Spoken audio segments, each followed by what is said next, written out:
রান্নাঘরে আপনাদের সকলকে স্বাগত জানাই। আশা করি সকলে ভালো আছেন, আমিও ভালো আছি।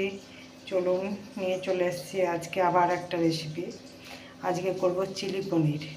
এখানে দেখতে পাচ্ছেন, এখানে 300 গ্রাম পনির আছে। 300 গ্রাম পনির আসছে। এখানে আমি পেঁয়াজ কেটে রেখেছি, একটু রসুন ছাড়িয়ে রেখেছি, এখানে সামান্য একটু আদা ছুলে রেখেছি।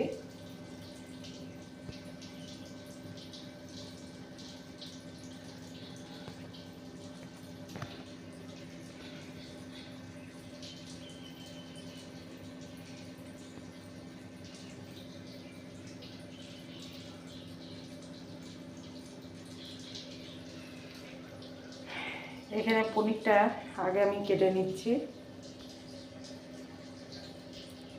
দেখুন, আমি একটা ক্যাপসিকাম কেটেছি, এখানে কিছুটা রসুন কুচি করেছি, কিছুটা আদা কুচি করেছি, আর এখানে যেটা আছে সেটা আমি বাড়বো।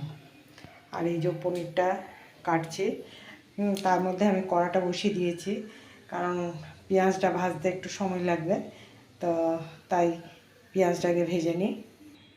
দেখুন, তেল দিয়ে দিয়েছি, সাদা তেল দিয়েছি। আগে আমি দেখালাম যে রসুন কুচো আর আদা কুচো এটা ভেজে নিচ্ছি।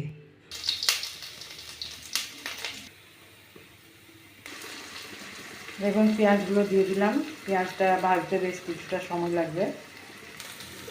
দেখুন, পেঁয়াজগুলো ভাজতে সেই পাপড়ির মতন সব খুলে গেল।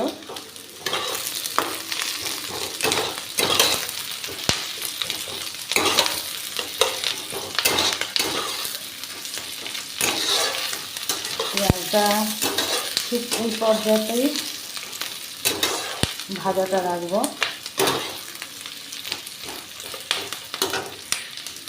আর পনিরটাও দেখুন কাটা হয়ে গেছে। এবারে ক্যাপসিকামটা দিয়ে দিচ্ছি।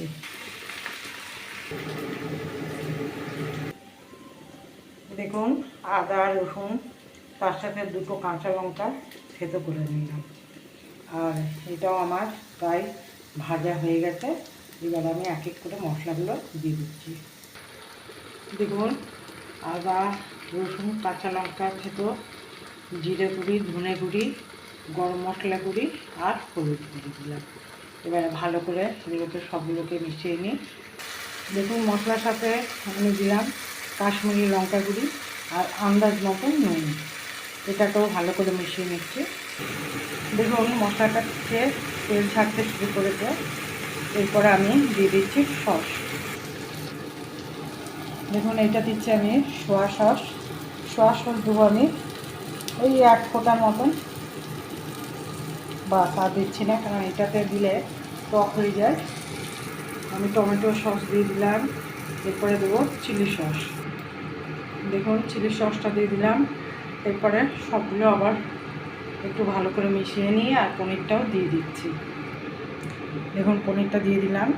এবারে ভালো করে সবগুলোকে সুন্দর করে মিশাবো।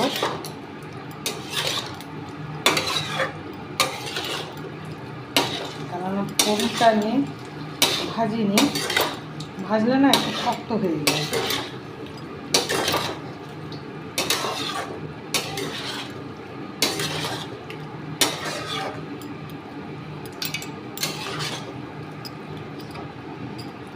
এই খুঁটিটার মধ্যেই দেখুন চারদিকে সসগুলো যে লেগে আছে, আমি একটু জল দিয়ে দিচ্ছি।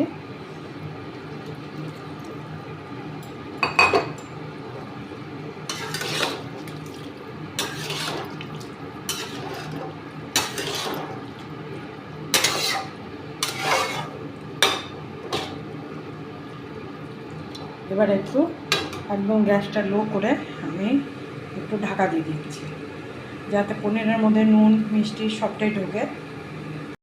বললাম, আমার রান্নাটা পুরোটাই কমপ্লিট হয়ে গেছে।